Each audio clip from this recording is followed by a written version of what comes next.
声から効果音を生成する AI。小学生の時100回は言ったこのデュクシ。そんな声のデュクシから効果音のデュクシを生成する AI を体験するために、京都産業大学情報理工学部にやってきました。それがこちら。このマイクに向かって声を発するだけで、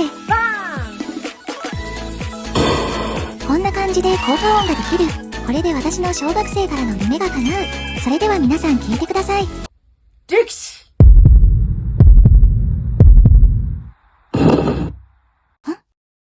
爆発音。どうやら今は爆発音だけの生成みたい。けれど、まだまだ研究中。近い将来、いろんな効果音が作れるようになるみたい。みんなはどんな声を効果音にしたい？コメントで教えてね。